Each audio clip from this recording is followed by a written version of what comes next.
अगर आपको विश्वास और यकीन है कि पैसा कितना अहम है तो ये वीडियो आपके लिए है।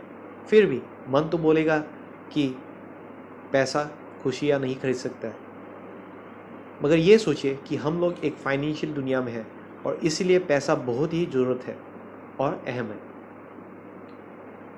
वीडियो को शुरू करने से पहले मैं ये आपके साथ शेयर करना चाहता हूँ। मैं बेसिकली एक इलेक्ट्रिकल इंजीनियर हूँ और मेरे पास 9 साल से ज़्यादा का एक्सपीरियंस है, लेकिन अभी फ़िलहाल मैं एक सेल्फ़ एम्प्लॉयड हूँ और मेरे पास 3 साल का तजुर्बा है एक फाइनेंशियल एडवाइज़र का। तो बेसिकली मैं लोगों की मदद करता हूँ कैसे वो फाइनेंशियल प्लानिंग करें और किस तरह से वो अपना फाइनेंशियल गोल मीट कर सकते हैं। तो मैंने ये क्यों शेयर किया कि मैं बेसिकली एक इलेक्ट्रिकल इंजीनियर हूँ। जब मैं अपने इंजीनियरिंग फील्ड में था तो मेरे पास फाइनेंशियल नॉलेज नहीं था। मेरे को वो इन्फॉर्मेशन नहीं था कि मुझे पैसे कहाँ कहाँ इन्वेस्ट करना है प्रॉपर्ली। आप विश्वास नहीं करेंगे, टिल 30 साल तक मेरा जब 32 एज हुआ तभी मुझे मालूम चला कि मुझे एक टर्म प्लान चाहिए और कितना ज़रूरत है।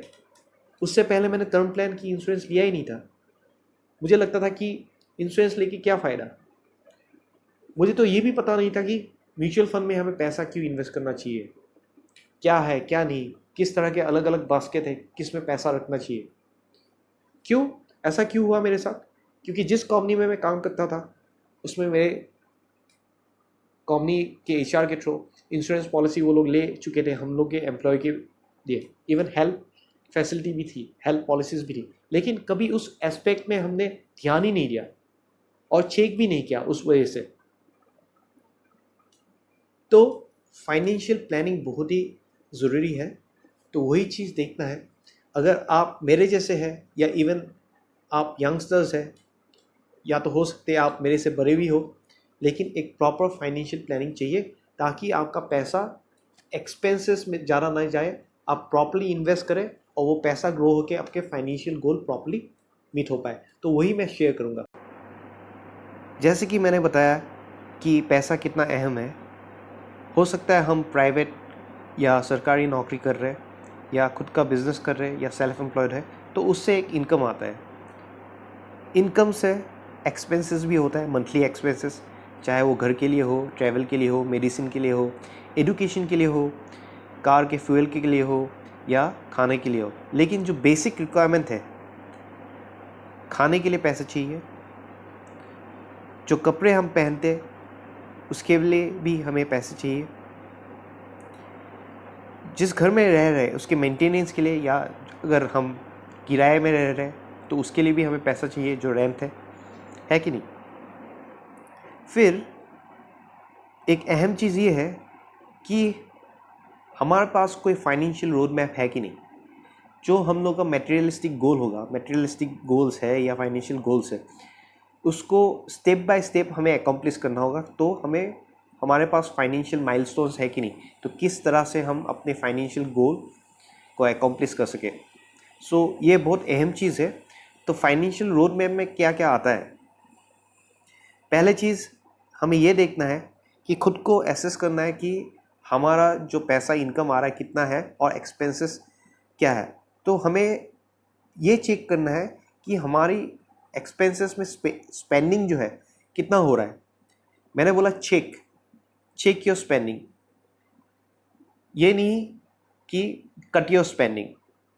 वाइजली, यहाँ पर हमें वाइज होना पड़ेगा, देखना पड़ेगा कि एक्सपेंसेस में भी हमें एक्चुअली क्या क्या ज़रूरत है। अननेसेसरी स्पेंडिंग हमें रोकना पड़ेगा। फिर ये देखने लायक चीज़ है कि हमारा जो, अगर हम अपने एक्सपेंसेस को इनकम से सब्ट्रैक्ट करते हैं तो आखिर में, मन के आखिर में कुछ पैसा बचता है कि नहीं। सोचने लायक चीज़ इसलिए है क्योंकि हमारे पास अगर कोई घटना घटती है या इमरजेंसी होती है तो उसके लिए कोई फ़ंड बचता है कि नहीं। अगर नहीं बचता है तो ये ध्यान देने वाला चीज़ है, बात है एक्चुअली, कि हमें प्रॉपर फाइनेंशियल प्लानिंग करना चाहिए और एक प्लान होना चाहिए हमारे पास। तो शुरू करने के लिए एक रूल है पैसे का, 50-30-20 रूल ऑफ मनी। ये रूल ये कहता है कि 50% जो इनकम है वो आप अपने नीड पे like you can spend on your need, आप उसमें निवेश कर सकते हैं जो बेसिक रिक्वायरमेंट है, जैसे रोटी, कपड़ा, मकान, और जो बेसिक रिक्वायरमेंट्स है, चाहे एडुकेशन हो गया जो बेसिक है, चिल्ड्रन की पढ़ाई। फिर यहाँ पर 30% वो चीज़ है जिसमें हमें मटेरियलिस्टिक डिज़ायर या वंस है, लेकिन अननेसेसरी स्पेंडिंग नहीं। फिर हमें ये भी ध्यान रखना पड़ेगा कि 20% जो हमारा इनकम है वो सेविंग में जाना चाहिए, चाहे वो इनकम घटे या बढ़े। ऑब्वियसली आपका प्रमोशन होगा जॉब में तो इनकम बढ़ेगा, लेकिन ये रूल फॉलो करना है ताकि वो सेविंग बरकरार रहे। फिर आप फाइनेंशियल गोल के बारे में सोच पाएंगे अगर जो 50-30-20 रूल है आप सही तरह से फॉलो करते हैं। तो इसमें क्या है, इसमें आपको शॉर्ट टर्म, मिड टर्म और लॉन्ग टर्म गोल आपको सोचना पड़ेगा। शॉर्ट टर्म यानी कि आपको इसी साल, एक साल में क्या क्या फाइनेंशियल या मटेरियलिस्टिक रिक्वायरमेंट है, चाहे कि वो छोटी छोटी चीज़ें हो सकता है, आपको नया मोबाइल चाहिए या स्कूटर या बाइक चाहिए, या इवन हो सकता है आपको वॉशिंग मशीन खरीदना है या टीवी खरीदना है, तो उसके लिए तो पैसा चाहिए। फिर मिड टर्म ऐसा हो सकता है कि 3 साल या 5 साल में आपको क्या चाहिए, एक बढ़िया सा गाड़ी, उसके लिए भी पैसा चाहिए। हो सकता है लॉन्ग टर्म में आप घर बनाने के सोच रहे हैं या प्रॉपर्टी लेने की सोच रहे हैं, तो उसके लिए एक बड़ा रकम चाहिए, उसके लिए भी प्लानिंग। फिर ये देखने लायक चीज़ है, जो फाइनेंशियल आपका गोल है उसके लिए अभी प्रॉपर फाइनेंशियल प्लानिंग चाहिए, और आप सजेशन ले सकते हैं फाइनेंशियल एडवाइज़र की, और इसी चीज़ को कंसीडर करके आप फाइनेंशियल प्लानिंग कर सकते हैं। फिर आ जाते हैं एक मुद्दे पे, revise and review and revise. ये चीज़ मैंने आखिर में क्यों बोला, क्योंकि आप कोई भी चीज़ प्लान आउट कर रहे हैं तो आप खुद को मन में ये रखना पड़ेगा कि आप रिव्यू कर पा रहे कि नहीं, कि आप अपना जो गोल है सही तरीक़ा से जो इम्प्लीमेंटेशन हो रहा है वो मीट कर पाएंगे कि नहीं, और मीट हो रहा है कि नहीं। और रिवाइज इसलिए क्योंकि हर साल नए नए प्लान्स आते रहते हैं मार्केट में, तो आपका जो रोड मैप है, फाइनेंशियल प्लानिंग है, वो फ्लेक्सिबल होना चाहिए, रिजिड नहीं है। रिजिड मतलब ऐसा नहीं कि यही करना पड़ेगा, ऐसा होना चाहिए फ्लेक्सिबल, आप कभी भी उसको चेंज कर सकते हैं।